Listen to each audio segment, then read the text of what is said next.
Hello, this is Dr. Paul Cottrell, and I'm going to be doing a video that's on freedom of speech and the crazy stuff that's going on in campuses.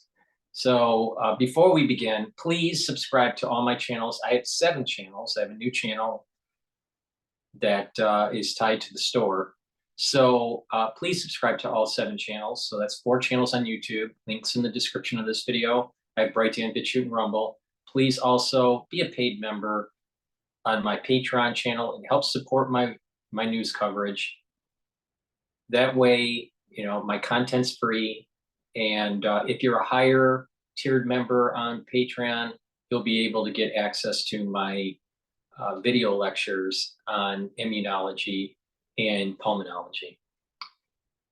You can also donate on my store, the-studio-reykjavik.com. Links in the description of this video. Click the link and donate on my homepage. You can donate through Stripe, PayPal, and buy me a coffee. You can also follow me on GETTR, Facebook, and X. And you can follow my work in audio format on Podomatic and Apple Podcast. With that, let's begin with the freedom of speech. I want to start with, there's a bill that's being pushed in Congress dealing with freedom of speech, and trying to demonize anyone that says anything negative about Israel or says something negative about Holocaust or certain things in the Bible, right? So here's my take being an American citizen. I've been an American citizen all my life, and my dad's side of the family goes pretty far back to the founding of the nation, and that gives me a sense of pride about the flag, a sense of pride about many generations serving the country honorably. Many people in the United States can't say that, all right? They either don't have a pedigree that goes back far enough, or they ran away when the country was calling for service. Unfortunately, there were many people that don't, especially today, that have this lost concept of God, family, and country. All right, so this is more in the vein of country, right? So I'm against even being an American citizen that's Jewish. I'm against this anti-Semitic bill that's being pushed in Congress. Why? Because our First Amendment needs to be protected, and that foreign nations, even foreign people, feel that certain speech is negative towards their cause or towards their thought process. Freedom to express, freedom, as long as there's harm isn't happening, property isn't being damaged, but the freedom of the exchangement of ideas should be held in high regard and be protected by our constitutional system. Now, here's the rub. Yes, there are things that are being said and propagated, on social media and in the news and certain news networks like Al Jazeera and stuff, where I would say is anti-Israeli. All right. In some cases, anti-Jewish, anti-Semitic in some cases, but not always. But the thing is that, like the Supreme Court has said in prior cases, the answer to hate speech or the answer to speech that you don't agree with is more speech. You don't silence. And here's the problem that I think that if this bill gets passed, to my knowledge, it hasn't passed as of this recording. But if it does get passed, some people in Congress are trying to do the right thing and try to cool down the anti-Semitism. There are others that actually want to erode the Constitution. And this bill would erode the First Amendment. And what is interesting is that if it passes, this is a slippery slope where the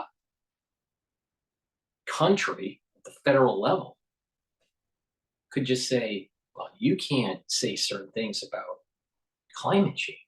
You can't say certain things about the debate on a certain topic in science because the media has told you what to think. This is marching towards groupthink. This is marching towards this monolithic thinking. And it's not American. It's not American ideal. It's not a constitutional ideal. Independent on all the hate that's being propagated in the news, right? And with these protests. So the bill may help with anti-Semitism because it would just prevent people from saying something. But this is a slippery slope to prevent you from saying anything that is uncomfortable by the opposing side. And the whole idea, and I think the Supreme Court, was right. The answer to this problem is more speech, not less speech. So even if they pass this, I'm not sure that it would actually be held up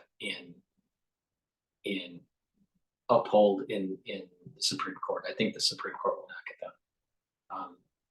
So just keep in mind that there's going to be, and this is a term that my brother used, the liberal is going to use this opportunity if it passes, and they're going to use some sort of intellectual jujitsu and try to control the speech of conservatives. And you're already seeing it in certain municipalities. You can't say, someone's gay, or you can't, be negative towards transgenders, or you can't say, negative things about pedophilia and all these things, right? You have these clusters that are trying to control what you can say, trying to control and change your language, trying to control your norms as a culture. And this is right out of 1984. So I'm against the bill. I'm for freedom of speech, even if it's anti-Semitic speech. Now that dovetails into another concept. And that is the idea of what is going on these campuses. I've said many times that the ultra-liberals, the ultra-liberal will be eaten by itself, that there's going to be a circular logic that's happening. And you're kind of seeing it playing out where they're protesting about some sort of apartheid in Israel, and the plight of the Palestinian and all this.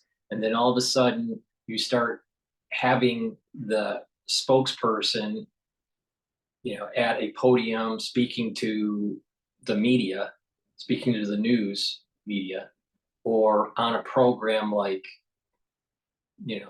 some sort of mainstream media, and they tell you their demands. And it's this problem now is metastasizing into a larger concept. It's not just, quote, the apartheid, in Israel, and the plight of the of the Palestinian and all the war crimes that Israel is doing.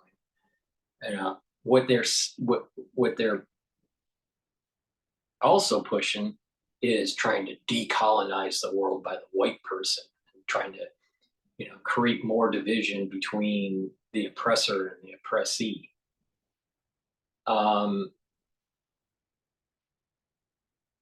This is moving into, it's slowly snowballing into like a reparations apologetic thing that's going on. And the United States and England are going to be, the UK are going to be hit hard with this apologetic stance from these protesters. All right.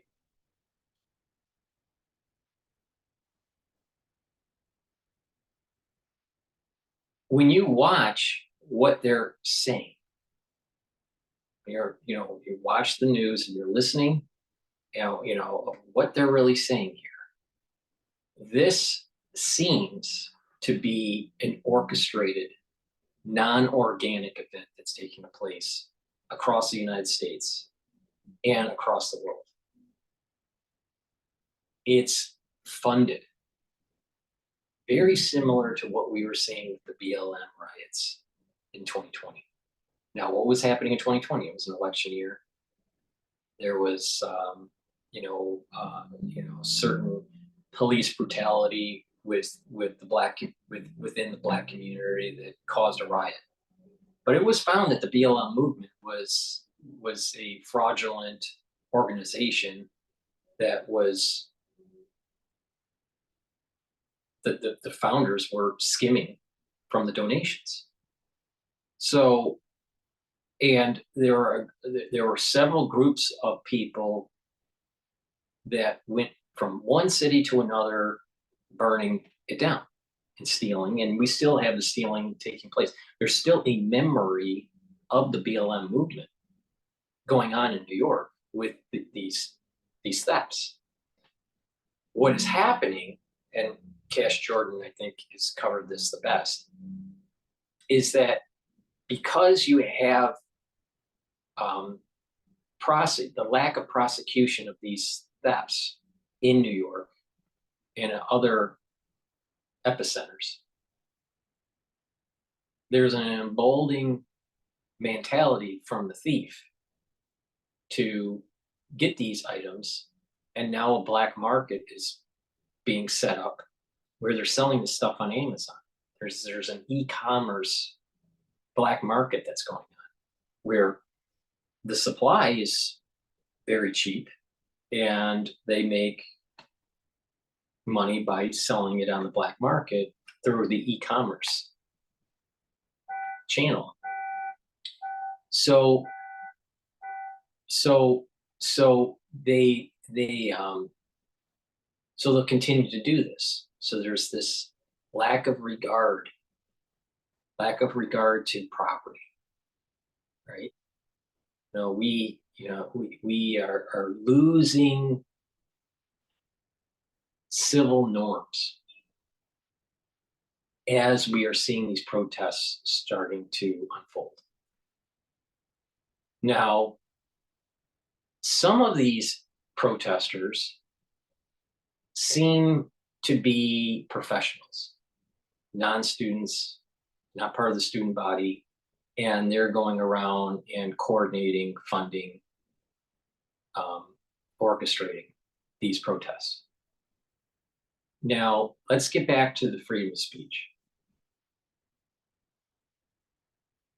Since I laid the foundation of this kind of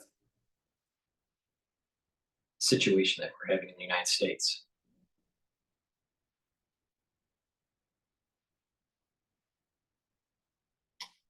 The universities have curriculum where you can have vigorous debate within class, to be respectful, and to have a cross-pollination of ideas. It doesn't mean that the other side is going to agree, but that is the realm of scholarship, right?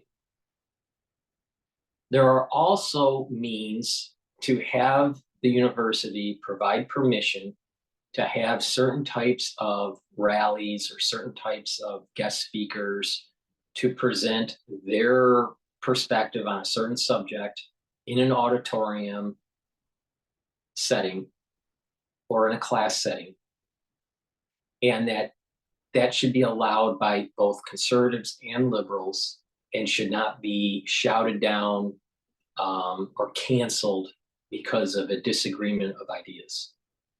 That's not the place of a university to allow the students to just shout down the opposing thought. But it should be in a safe and well-constructed environment. There is a difference between public space and open space. So, for example, the famous Harvard Yard, where they're having the encampment. This is an open space on a private university. It's private property, but it's an open space that the public uses. So it's an open space, not a public space, right? But public people can use it, are allowed to use it. But the university can decide no more people from the outside of the university establishment could go through the Harvard Yard, and all they have to do is close the gates or prevent people from coming in with the security guards. All right. So there isn't a right to protest in the open space. There is nothing wrong for a student or a group of students or a student organization to protest outside of the university. No one's stopping them. What the students want is a safe haven where they can play this arbitrage of security, inside security of the university, and the municipality police department. And they play this arbitrage, and they want the safe space. They're trying to find safe space. Where the university presidents fail is that they are allowing for students to do these things in the open spaces, which is actually against their code of conduct student handbook or university handbook. Students at Harvard aren't allowed to just pitch a tent right in the yard. They're not allowed to do that. But the university is letting it go because it's a hot button issue and they're afraid of something, right? So it's a failure of the university presidents from actually following the code of conduct that a student should be having on campus. And they should dismantle those encampments. One, it can become unsafe. And two, no one's telling the students not to protest about what Israel's doing in Gaza in the Harvard Square, which is off campus. All right. Now, it gets a little more muddy because a big part of Cambridge is owned by Harvard. So you have the campus proper, and then you have all these properties that the Harvard Corporation owns. So it gets a little fuzzy. What is really a public space? But you get the point that you don't have to be in the yard within the gates of Harvard proper to do your protesting. I saw many protests about Chinese oppression with Tibet in the Harvard Square, which is off campus. It's next to the campus, but it was technically off campus. That's a public space. Freedom of, as long as it's safe and it's not inhibiting traffic and all this stuff, it's freedom of speech, which I support. But I don't believe in freedom of arbitrage. I don't believe in the idea that you threaten the university establishment if they decide to take your protest down in an open space on campus. So it's a failure of leadership. It's a failure of leadership at Columbia. It's a failure of leadership at Harvard. It's a failure of leadership at Yale, at Fordham, and UCLA, University of Texas. There are probably about 40 different colleges that are having the problem, or universities that are having the problem at different levels, but there are about 6 big ones that are happening. Columbia is definitely one of the bigger ones. What is interesting, there are 3 campuses for Fordham. One campus is in Manhattan, the other one's in Rose Hill, which is the one I went to in Rose Hill, and for my pre-med. And there's also a campus, I believe, in Westchester. So, but the thing is that the Lincoln campus, which is in Manhattan, which is where the law school is, that student center was overrun by protesters, and shortly after they pitched tents, and then there was, I think the next day they were given pieces of paper to disband and that they were going to be suspended. So that was the right approach. Now I haven't been following what's been going on with Fordham University, so I'm not sure if it's escalated or if it's died down. I haven't been following it, but that's the right approach. The moment that it starts, you shut it down. It's an open space, but it's a private space, and that these open spaces should allow for serenity. These open spaces should allow for students to meet with their friends, or go from one class to another, or rest between classes, right? And converse and meet people. But it shouldn't turn into a free-for-all where it's a gigantic protest. It's not their right to protest in an open space. It's their right to protest in a public space. There's a difference. The university presidents are allowing for this to happen.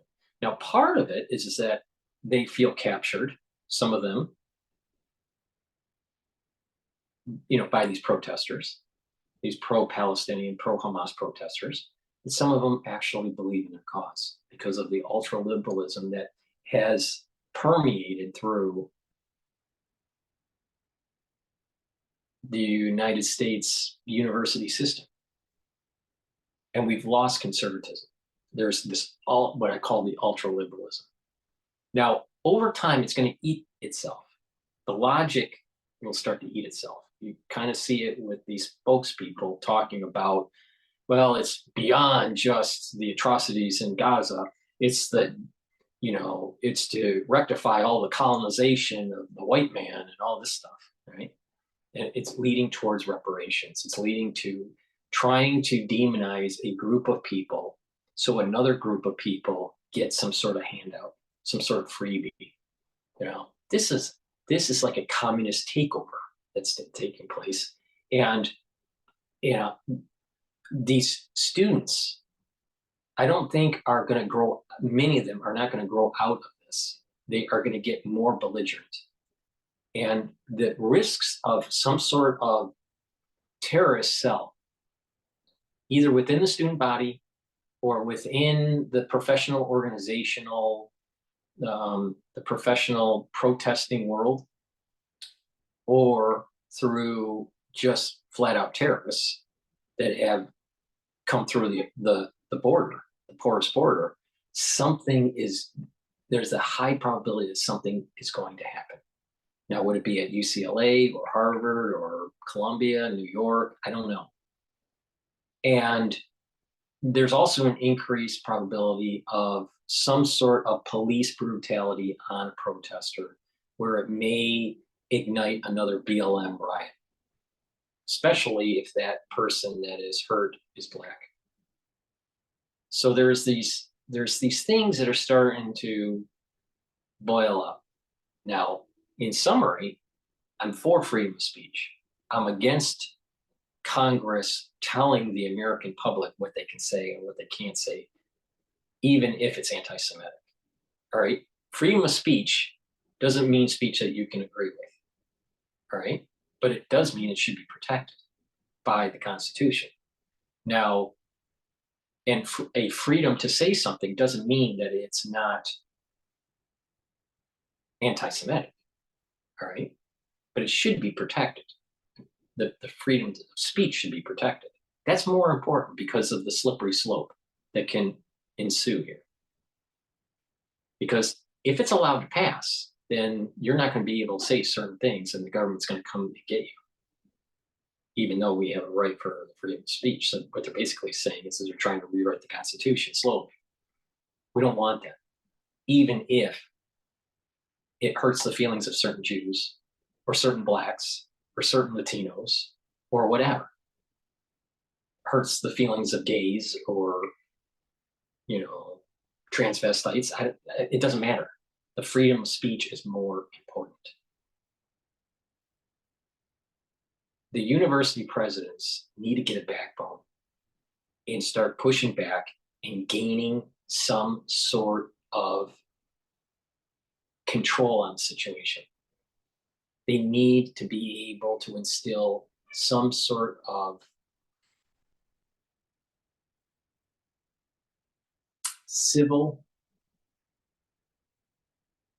common ground where it's not destroying property, not harming people, and that there is an open discussion in the proper venue for vigorous debate. That is in the rubric of certain classes, as long as certain people aren't disrupting the class, that means guest speakers on campus to discuss difficult topics without being shouted down. The ones that are shouting should be expelled, and they should let the person talk, right? Because that shouting down and the heavy protesting and the smashing of windows and stuff like this on some campuses usually happens when there is a conservative speaker and the liberal doesn't want to hear it. So those speakers should be allowed to speak, and the ones that are protesting the speech should be shut down by the university, because it's creating an environment of not vigorous debate, and it's creating an unsafe environment. So, and these university presidents, they need to have the respect, instill respect for country. When you have these students taking down an American flag or a flagpole because it's a weekend and the American flag isn't flying, and they put up a Palestinian flag, that is unacceptable, especially if they're getting taxpayer dollars from the American public. All right. There is this reverence of the need to realize, yes, the nation isn't all lily white. The nation has done things wrong, but the nation is a nation that can and will move in a good direction. There's more good about the United States than bad. But these protesters, they demonize it. They lose the affinity to God, country, and family. And so these universities, they need to instill these basic disciplines, these basic foundations, these basic bricks of society. For America to be prosperous, we need more people in our country, the United States, to have an affinity towards God, country, and family. Instead, the ultra-liberal is, family doesn't matter. They want to kill their babies in utero. They don't want to have family formation. They want to have this gender fluidity issue. They want to have hormonal blockers and all this stuff, and hormonal injections, and cause a lot of problems in development, emotionally and physically. Changing of words and stuff like this. loss of religion, loss of, affinity towards God, independent on if it's Islam,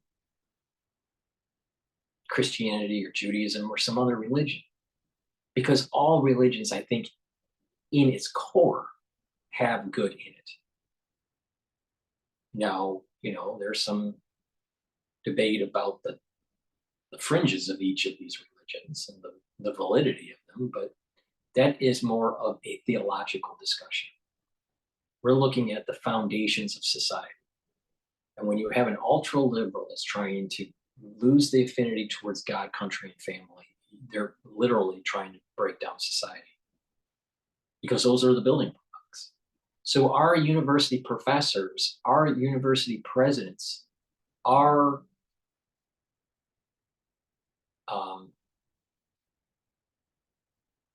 professional scholars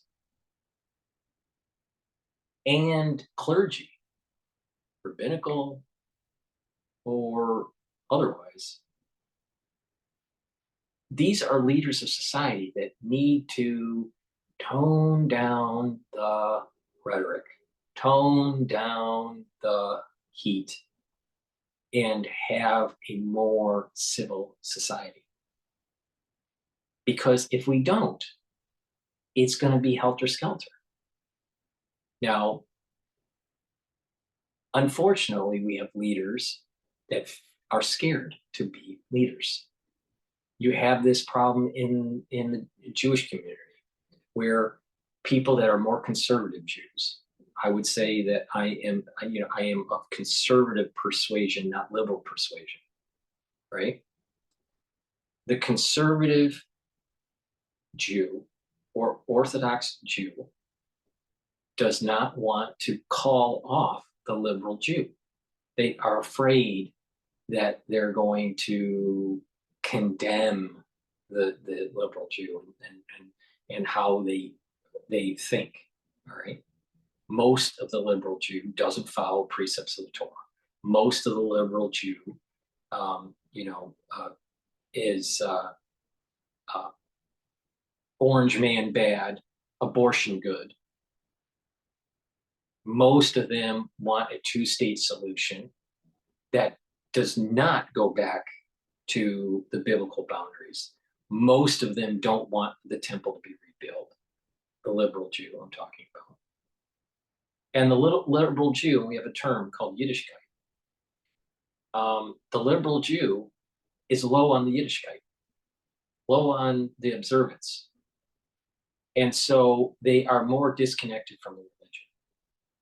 And the other liberal community out there, and the pro-Hamas Palestinian cause, is hijacking the liberal Jew, and they don't even see it. And they don't realize that they are walking into a slaughterhouse. The liberal Jew is walking into a slaughterhouse when you're aligning with this ultra-liberalism that's going on in the world, where it's the destruction of God, country, and family. Now, some of these liberal Jews will wake up, many will not. And so even in the Jewish community, there is this infighting where you have leaders, rabbi, rabbinical leaders, or scholars of history that aren't willing to condemn the liberal Jew for their mindset that has caused a lot of this problem within the Jewish community, and align themselves with the ultra-liberal agenda that's out there in the world. And that ultra-liberal agenda is antithetical to white people, males, and Jews, right? And Christians. So what's going to happen is that there's going to be this battle of Western civilization with some sort of Islamic caliphate. But people don't want to pay attention to some of the things that are starting to boil up in the United States. This is way different than Vietnam. There's no skin in the game with these students.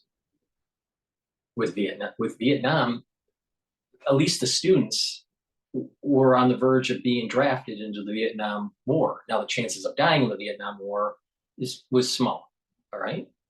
There were 58,000 soldiers that were killed. I don't know how many that were wounded. Um, and but the number of people that had draft cards, way, in terms of percentages, the number of people that actually died or wounded was way smaller than the actual percentage of people that actually served in Vietnam, let alone the Vietnam era. So,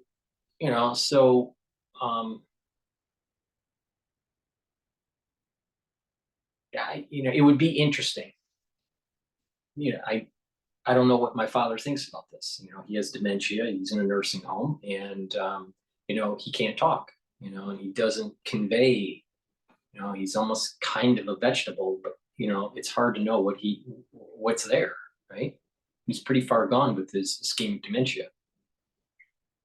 But he served during the Vietnam era. He served in Europe. So, he wasn't in Vietnam, but he served during the Vietnam era. And when he came home to Detroit, he had to go through the riots. And, because he was dressed up in, his uniform coming home off of a bus, there was this, oh, you're a baby killer, or you're a bad person, because he was in the army. So you had all these protesters that were against the Vietnam era saying bad things to my father during the riots, because they knew he served in the army, because he had his uniform on coming home from Europe. And he wasn't even in Vietnam. He was in Europe, So, so it would be interesting to see his perspective of what's going on. But my gut feeling is that he would think something like what I'm thinking, is that these students really don't have skin in the game, and they're a privilege. They're a privilege because they have safety, they have food security. In relative terms, there's many countries out there that don't have food security, and there are many countries that are war torn. The United States is not war torn, and it has food security. There are pockets of people that are having problems because of socioeconomic problems, but it's not like famine in Ethiopia, because most of the people that are in these situations, most of them are obese. So, in the United States, so there's an awful lot of fat to burn off, before you have an Ethiopian kind of starvation crisis in the United States. So there's a privilege kind of aspect to this protesting. And I'll tell you, I think that even though I think baby boomers have done a lot of harm going forward, and there are some baby boomers that actually watch the show, so they'll probably, spit their coffee out, as I'm saying this. But there's at least with the baby boomers, they were more educated. They knew how to talk. They had a larger vocabulary. The students today that are protesting don't have the art of rhetoric. They aren't speaking properly. They have these weird kind of logics, as they're talking on their megaphone about how, it's their right to protest, and then the university needs to give them food and water, because they're starving. I just feel that the generation that is protesting is just not smart enough. And these are from the Ivy League. That's the strange thing about it. Now, some of these protesters may not be actually students from these universities, but many are. And many are not as articulate as you would think. Now, this is part of the DEI problem. But there's also this downward spiraling of intelligence. It could be overuse of electronic devices or social media that's making us stupid, less reading out of books. less writing. You know, it's probably going to get even worse when this whole chat GPT thing becomes more pervasive in academia, especially students that are in, let's say, elementary school now, how they traverse into adulthood and through the universities. How creative will they be? Will they be able to write? Will they be able to read? I'm not so sure, even at the Ivy League. So there is kind of, I would say that the protesters during the Vietnam era were a little bit smarter. Plus, they had skin in the game. These protesters, literally, you look at them and you think that their brain is Swiss cheese, and they don't have any skin in the game at all. So there's a high probability that this turns into an Occupy movement. How it morphs, I'm not sure. Probably in New York, it would morph, in a similar way to, the Wall Street occupation and Zuccotti Park occupation. The universities are probably going to shut them down. They probably try to do that at the universities, but that I don't think is in the cards. Now, the question is this: will the professional agitators, the professional protesters, be able to accrete enough people to actually do an Occupy movement in New York and other cities in the United States? And how this will morph into some sort of reparations, decolonization, kind of rhetoric. Wall Street's all bad too. And so there's this problem. And if Trump wins, there's two big events that possibly can happen in 2024. If Trump wins, the ultra liberal is literally, their head is going to explode. And then the larger world is going to have the fear, and others will have the awe of God when the red heifer is sacrificed. It will be one of the biggest events in human history in the last 2,000 years, because it hasn't happened in 2,000 years. And because of social media and because of 24/7 news, it's going to be broadcast around the world and televised and streamed, is the new term, everywhere in the world when these red heifers are sacrificed and burned on the altar. The ones that have fear will start to realize that there is a countdown, that their liberal agenda is going to be countered violently. And the awe will be the ones that have already kind of sensed this was coming and prepared themselves spiritually. So, that's my take on the freedom of speech in the United States. And, I wanted to have a calm video instead of, watching a video and screaming up a storm. I can be calm too. Dr. Paul Cottrell can be calm.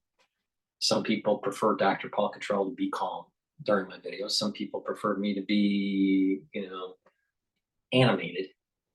But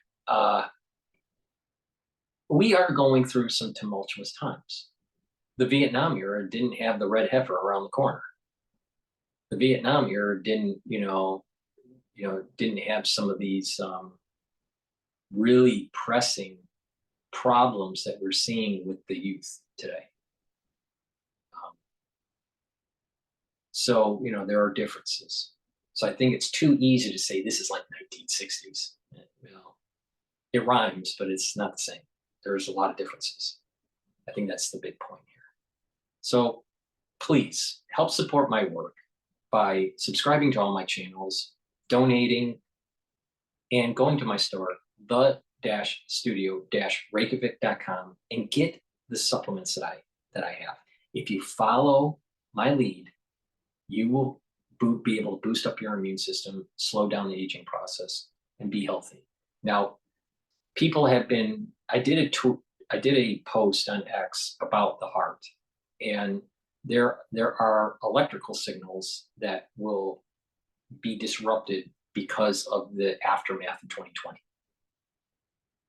Now, if you follow me, you follow what I'm saying, you're going to be able to mitigate this, all right?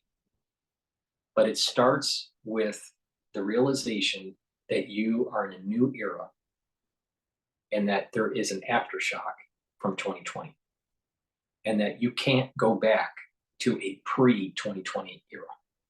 Okay, I'm trying to be generic in my terms because I want the video to be up, but everyone knows what I'm talking about.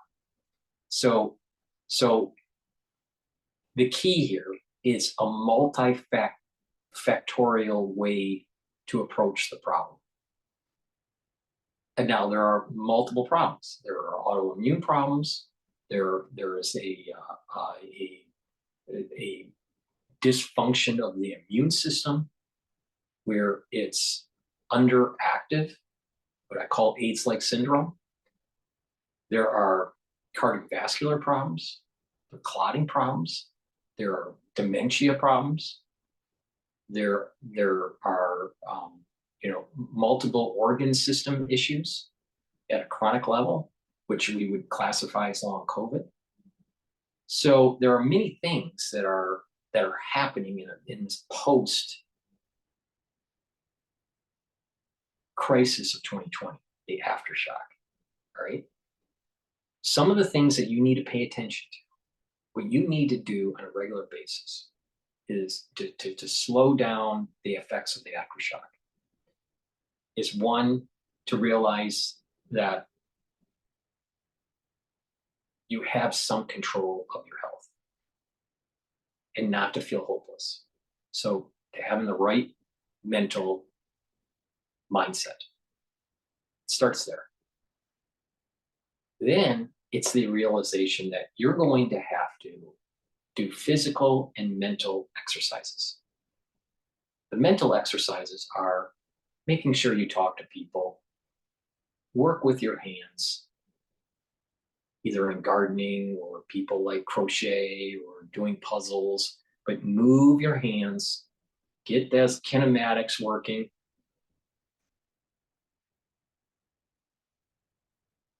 Building things, cooking, working with your hands is going to be important. Reading and writing is going to be important. Reduce your exposure to the TV, to the iPads, and to the phones, and to social media. They are literally turning you stupid. Then you want to focus on balancing. Some simple balancing exercises like stand on one foot, do some stretching, some yoga stretching, not a lot, nothing really super intense, but you want to stretch the muscles and you want to activate the cerebellum, right? And that will help to heal some of these neurons, these neural connections, build the balance, and stretching. By stretching, you're activating certain receptors at the ends of your muscle, the tendons. All right. And you'll notice that you do this over a 2-week period, that you feel like a little bit more rejuvenated. You're more flexible.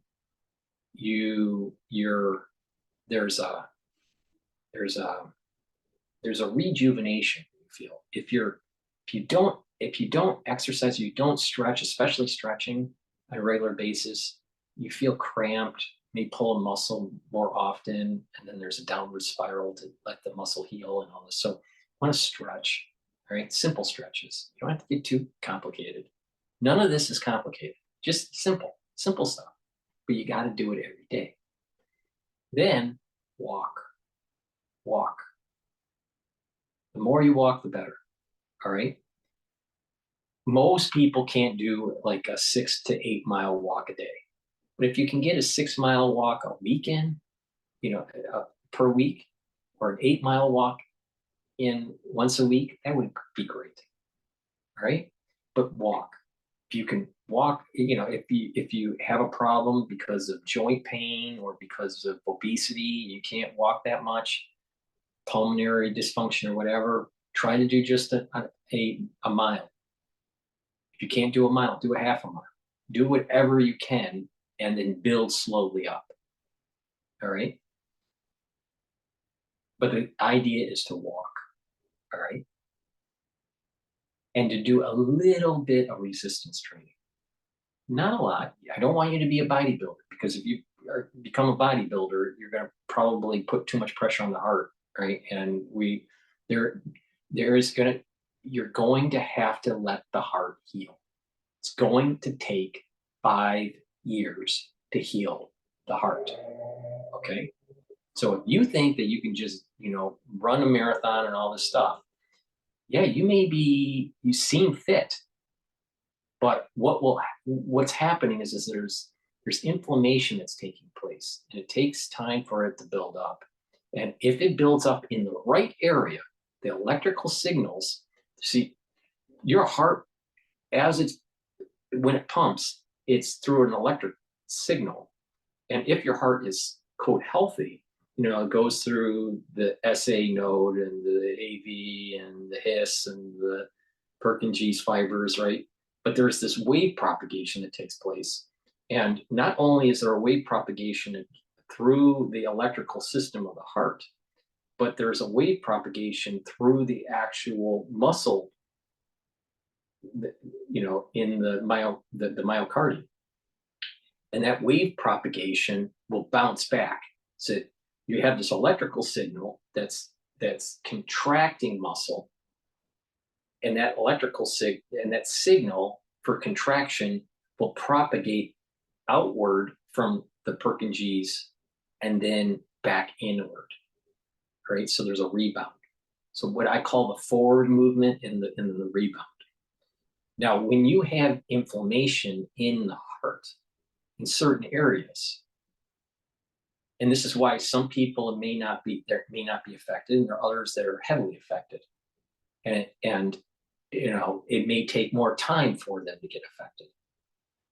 But the thing is that if it's in the right area and it doesn't allow for the forward propagation and the rebound within the myocardium, then your heart is going to start having arrhythmias. In addition, if there's enough damage within the heart, you may actually have a signal blockage. And there's different types of blockage. All right. So you have to realize that it's about inflammation, and you need to let the heart heal, and you need to let the inflammation go down. So that's why it's about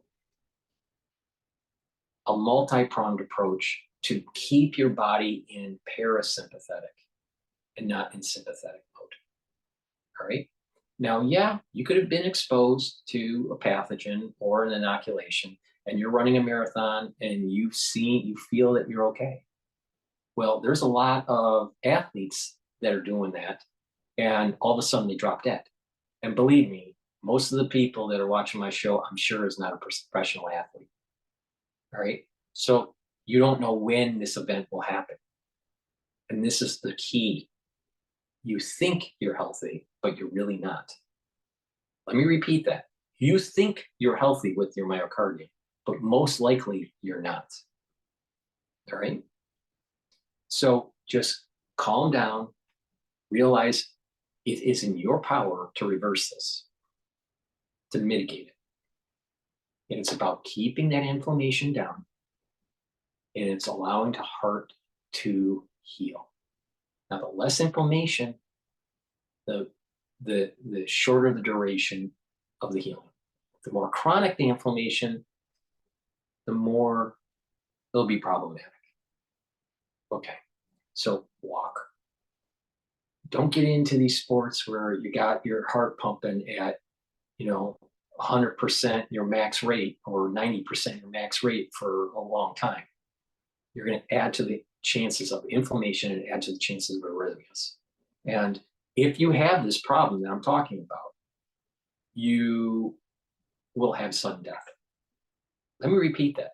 If you exacerbate it, you're adding to the probability of having sudden death.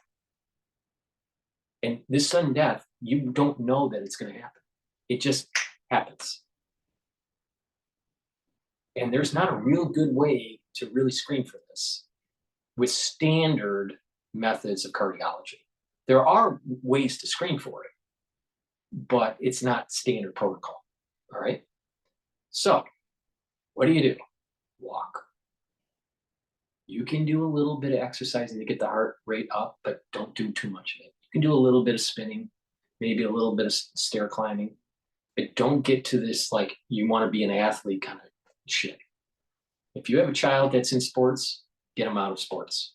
Get them out of sports because you're adding to the probability of them having sudden death. Now, you can take the risk and hope that everything's going to be fine, but they may be fine through high school. They may be even fine halfway through college, and then all of a sudden they drop dead on the court. So you want to take that risk, or would you rather wait for 5 years and way lower the risk levels way down? So if they're in elementary school, waiting 5 years is not that big of a deal. If they're an athlete, and they're getting into college, it's problematic, especially if they're on an athletic scholarship. Is it worth taking the chance? I don't think so. But you make that calculation. I'm just telling you what can happen. So but you need to be active. I'm not saying to be inactive. You need to be active, but don't be overactive. Low intensity. All right. And then it's also about diet. You got to eat the right carbs. You have to eat the right foods. You got to stay away from the GMO. You have to, stay away from processed foods. Portion control. All right.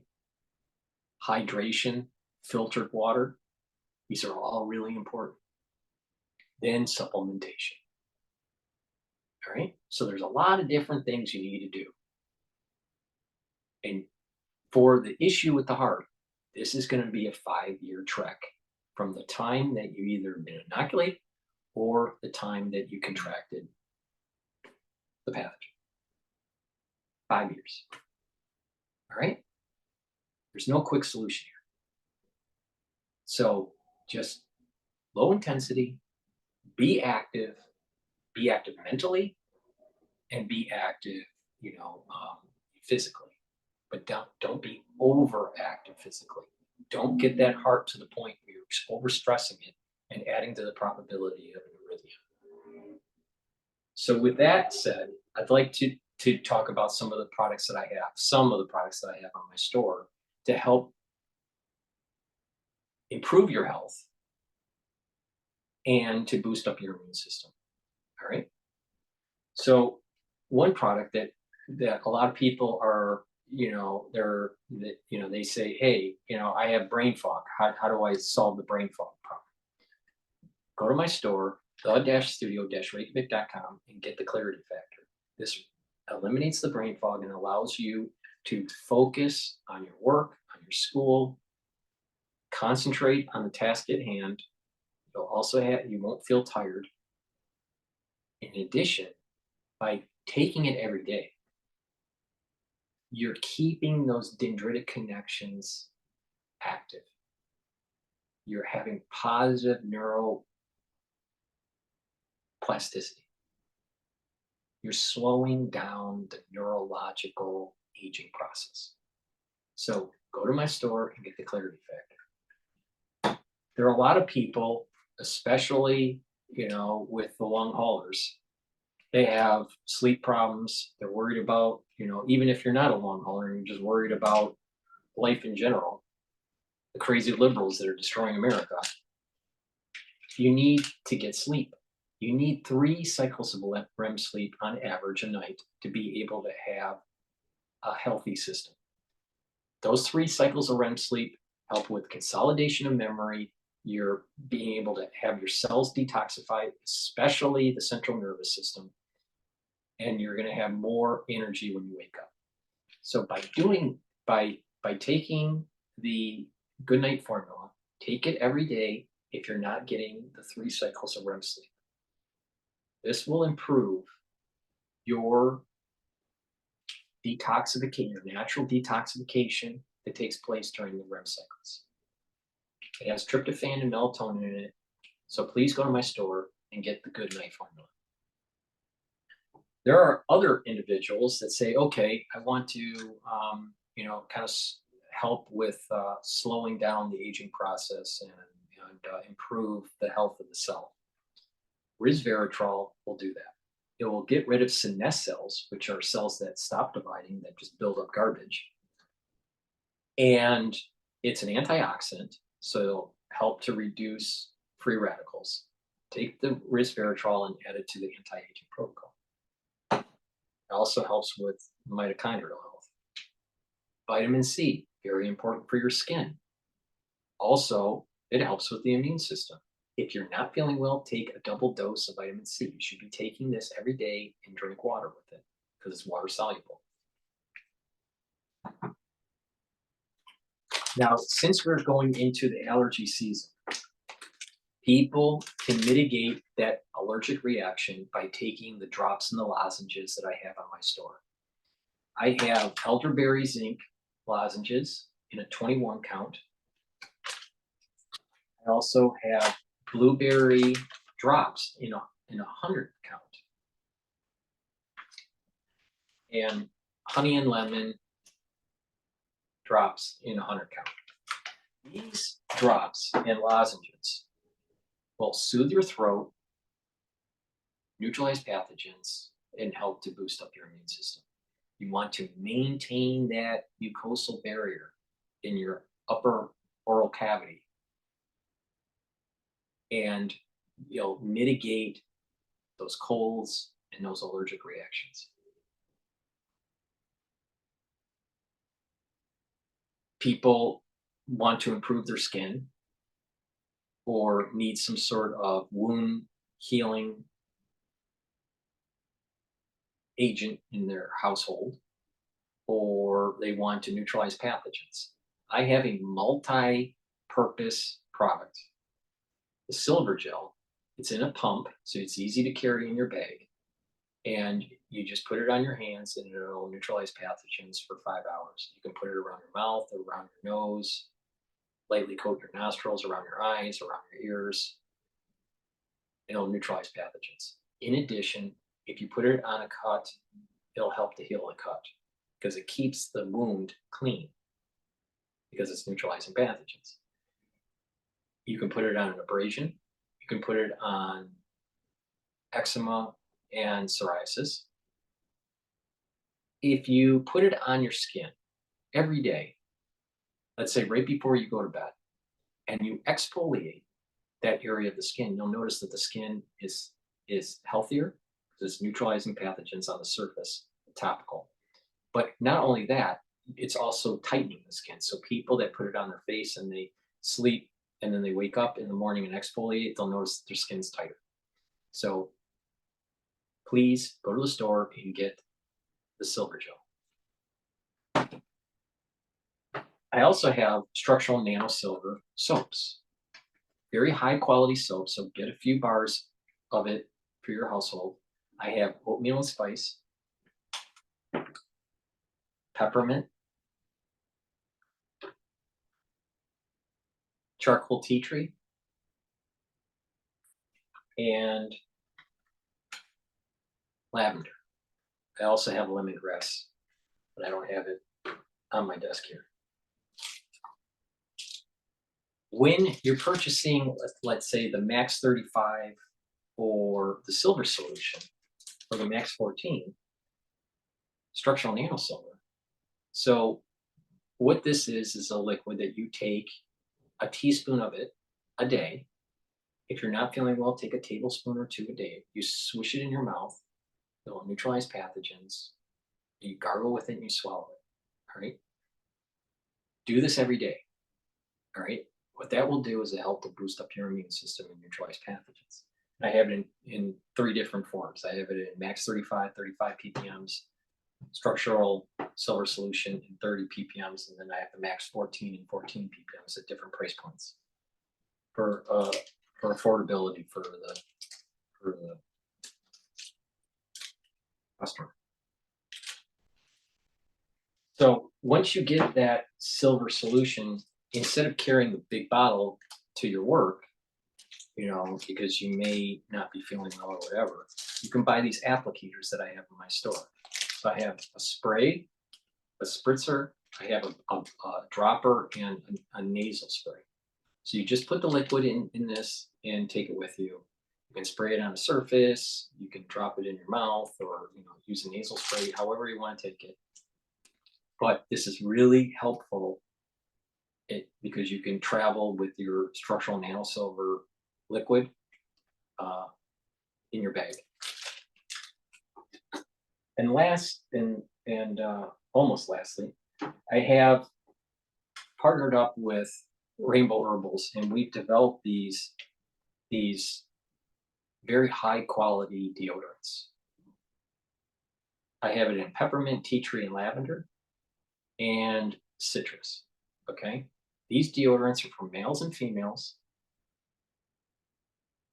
and because of the high quality essential oils from the Himalayas, this will help to slowly detoxify your body. So you use it every day.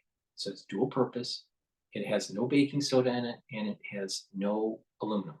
So it's aluminum free. All right. So very high quality deodorants made from very high quality ingredients. So please get a few bars of this for your household. In addition, we also have the Even Better bar. And with the Even Better bar, all right, with the Even Better bar, what you do is it's a multi-purpose bar. So if you have a sunburn, you can put the Even Better, you can rub it onto the sunburn. If you have a cut, you can rub it on the cut. It'll help to heal. If you have an abrasion, it'll help to heal. If you have psoriasis, it'll help to heal. If you have eczema, it'll help to heal it. If you have acne, it'll help to heal it. You can also use the silver gel for acne. I didn't mention it.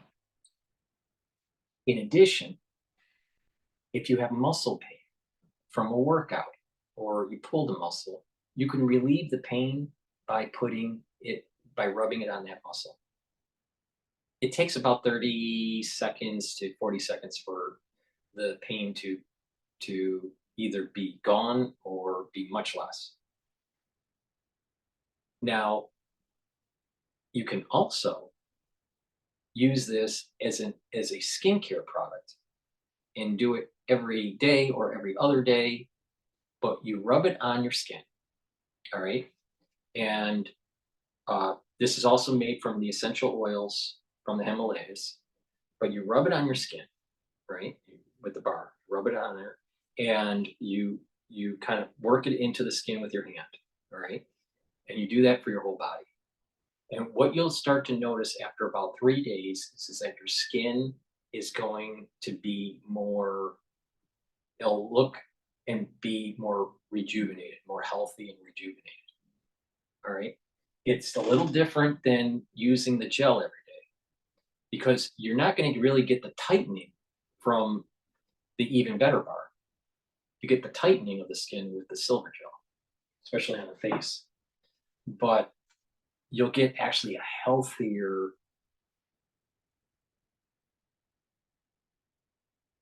upper level of your skin. And it'll be softer, smoother, and it'll have a kind of a glow to it. Do that. You can do it every day or maybe every other day or every third day, but to do it on your whole body, your legs, your arms, your torso, your face. Now, the longer you have it on your body, the better. So, some people, they'll go to work. So probably the best thing to do Um, you know, and this is for males and females, but the best thing to do is probably do your torso during the day, right? And maybe even your legs. And then at night, you know, do your face, your neck, your shoulders, and your arms. So you can do parts of your body for night application and parts of your body for day application. Instead of, you know, people don't want to look like they rubbed the bar on their face and go to work because, you know, they're, you know, it will be kind of glossy, like a glossy look. So it makes more sense to do it at night for that application for most people. You know, the longer it's on the skin, the better.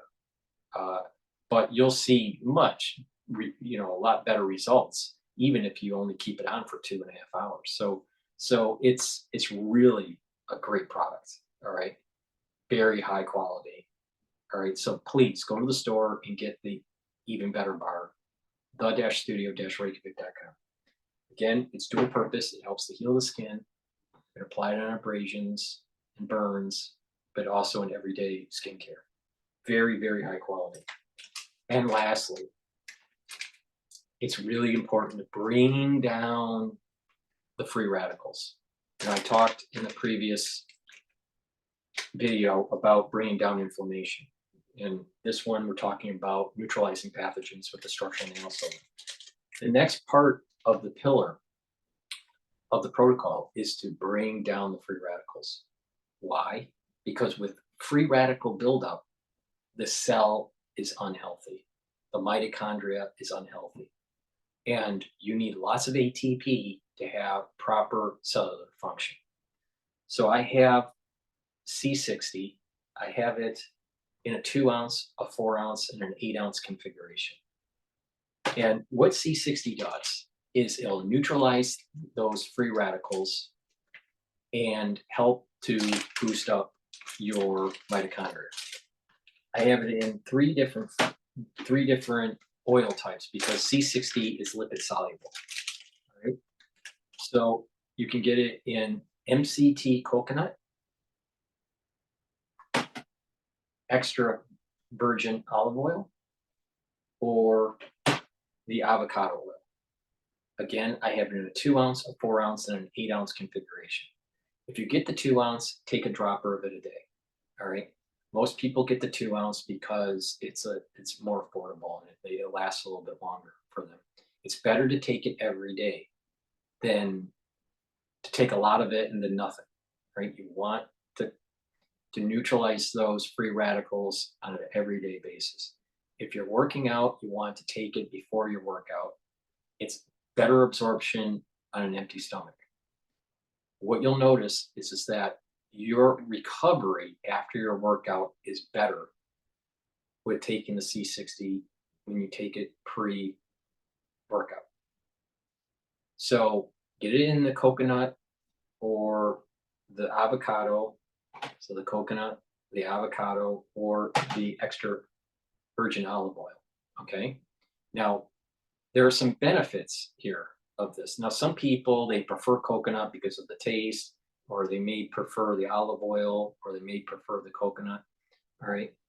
Now, because they're different oils, the concentration of the C60 is a little different.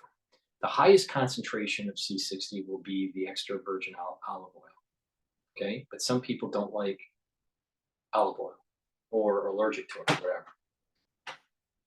The next highest concentration is with the avocado. Okay. Now with the MCT coconut oil, there's a little bit of an energy boost, right? Because of the MCT coconut. So you know, many people take this also because of the energy boost on top of the neutralization of free radicals. So it's a combination of what oil do you prefer in terms of taste, how much concentration you want of C60, right? And if you want a little bit of that energy boost from the MCT coconut oil. On top of it, it's been shown to neutralize certain types of pathogens for the MCT. So please go to the store and get the C60 in the 2-ounce, the 4-ounce, or the 8-ounce. I take a teaspoon of it a day. If you're not feeling well, take a tablespoon of it a day. Now, some people, they can't afford that, and I recommend that at least, at the minimum, take a full dropper of it a day. All right, but you get better results with with taking more of it. Right, you would get better results actually if you take a tablespoon of it a day. The problem is that that can be expensive. Right? People can't afford that. So it depends, also on your price point here, but your affordability. But the key is to take it every day. All right, because you want to have some concentration of C60 in your system, neutralizing those free radicals. This is many, many, many, many, many times stronger than vitamin C. All right. So there's a very high concentration ability, a very potent ability to neutralize free radicals because of the C60 molecule. So those are some of the products that I have on my store. So please go to the store, take my advice, listen to the multifactorial protocol to how to slow down the aging process, boost up your immune system, bringing down that inflammation, and lowering your chances of cardiac arrhythmias that are from the aftershock of 2020. Thank you for listening. Trust me in this. Just follow my lead. I haven't been wrong. So thank you for listening. Thank you for supporting. Go to the store, the-studio-reykjavik.com, and get the health supplements that I offer.